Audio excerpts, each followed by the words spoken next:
जय भोलेनाथ। हर हर महादेव। હરિદ્વારથી પવિત્ર ગંગાજળની કાવડ લઈને ચેખલા ગામ તરફ નીકળેલા બનાસકાંઠા જિલ્લાના ચેખલા ગામના વતની રાજુભાઈ મગનભાઈ સુથારની પવિત્ર કાવડ યાત્રા ડીસા ખાતે પહોંચી હતી। શ્રાવણ સુદના પ્રથમ સોમવારે ચેખલા ગામના પવિત્ર શિવ મંદિરમાં ભગવાન ભોળેનાથનો પવિત્ર ગંગાજળથી અભિષેક કરવાનો સંકલ્પ લઈને રાજુભાઈ આ ધાર્મિક યાત્રા પર નીકળ્યા છે। ડીસા ખાતે પહોંચતા જ સુથાર પરિવાર દ્વારા કાવડ યાત્રાનું ભવ્ય અને ભાવભીનું સ્વાગત કરવામાં આવ્યું હતું। આ સ્વાગત પ્રસંગે સુથાર રમેશભાઈ ભીખાભાઈ, રાજુભાઈ ભુવાજી, બાબુભાઈ ચૌધરી, શ્રીરામભાઈ નાઈ, યોગેશ જોશી તેમજ બીકે જોશી મુઢેઠાવાળા સહિત સોસાયટીના નામી અનામી લોકો મોટી સંખ્યામાં ઉપસ્થિત રહ્યા હતા। આ પ્રસંગે ભારતીય જનતા પાર્ટીના બનાસકાંઠા જિલ્લા પંચાયત કારોબારી સમિતિના ચેરમેન પ્રધાનજી રાઠોડ પણ ખાસ ઉપસ્થિત રહ્યા હતા। તેમણે કાવડ યાત્રાનું સ્વાગત કરી પવિત્ર ગંગાજળ અને ગંગા માતાના આશીર્વાદ મેળવ્યા હતા। હરિદ્વારથી ચેખલા સુધીની આ પવિત્ર કાવડ યાત્રા માત્ર એક યાત્રા નથી, પરંતુ ભક્તિ, આસ્થા અને અતૂટ સંકલ્પનું પ્રતીક છે। હવે ભક્તજનો આતુરતાથી રાહ જોઈ રહ્યા છે તે પવિત્ર ક્ષણની, જ્યારે શ્રાવણ સુદના પ્રથમ સોમવારે ચેખલા ગામના શિવ મંદિરમાં હરિદ્વારથી લાવવામાં આવેલા પવિત્ર ગંગાજળથી ભગવાન ભોળેનાથનો અભિષેક કરવામાં આવશે। આ પવિત્ર યાત્રા માટે સૌ તરફથી એક જ નાદ, હર હર મહાદેવ, જય ગંગા મૈયા, જય ભોલેનાથ ગુંજી રહ્યો છે।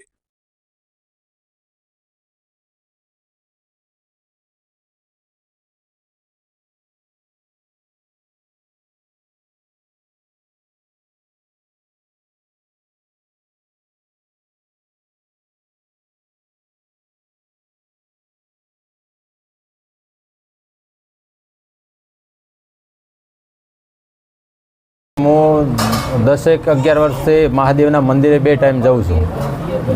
એટલે મને એવો મનમાં એવો સંકલ્પ છે કે મારે ગંગાજળ હરિદ્વારથી લઈ અને મારા ચેખલિયા મહાદેવને અભિષેક કરવું છે।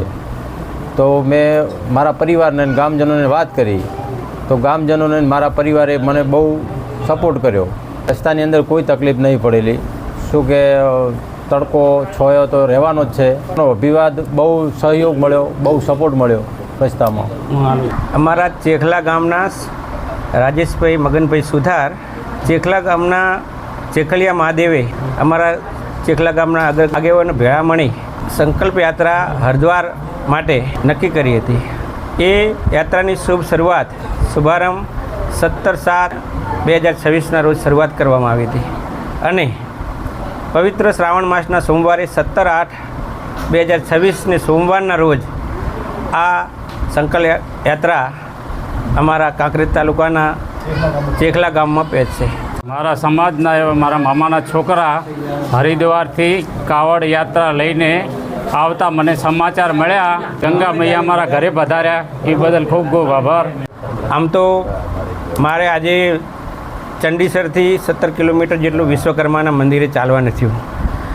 જ્યારે અમે મીડિયામાં અને બીજા સાથે ચાલવાવાળા સાથી સહાયકો છે એમના દ્વારા મળ્યું, ક્યાંય પણ અમારા રાજેશભાઈના મુખ ઉપર ક્યાંય થકાવટ નથી, કારણ કે એમને ધર્મ આધ્યાત્મિક સાથે જોડી અને એ ચાલ્યા છે। એટલે આજે હું એમને ચંડીસર મુકામે મળ્યો ત્યારે એમનો ચહેરો પણ હસતો ખીલતો હતો।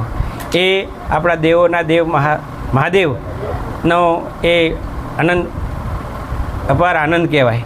અને એ ક્યાંય પણ આમ તો અમે સમજીએ કે વરસાદ એ વિઘ્ન ન કહેવાય, પણ વરસાદ એક જે ગંગાજળ લઈ નીકળ્યા છે એ ઉપરથી પણ જે અમિવૃષ્ટિ થાય છે એ પણ ગંગાજળ છે। અમારે આ યાત્રા લગભગ વરસાદ સાથે અમિવૃષ્ટિથી લગભગ એવું લાગી રહ્યું છે કે આગળ પણ વરસાદ તો ચેખલા ગામમાં પહોંચે ત્યાં સુધી અમિવૃષ્ટિ કરી રહ્યા છે। એટલે મારું એવું સમજવું છે કે ભગવાન પણ અમારી સાથે છે, અને આ ભગવાનની પણ અમિવૃષ્ટિ થતી આ યાત્રા શુભ સંકલ્પ સાથે ચેખલા પહોંચવા જઈ રહી છે। એ ખરેખર અમિવૃષ્ટિ સાથે અને આખું ગામ હર્ષની આનંદની લાગણી અનુભવે છે, અને એને સ્વાગત અમે જે વાતો સાંભળી છે એ પ્રમાણે આપણા કાંકરેજ ના મુઢેઠા ગામ સુધી આ અમારા ચેખલા ગામના જે સમગ્ર સર્વે સમાજના જે લોકો છે, અગ્રગણ્ય આગેવાનો છે, યાત્રાને સ્વાગત કરવા માટેની અમે ભવ્ય તૈયારીઓ કરેલી છે સ્વાગત માટે।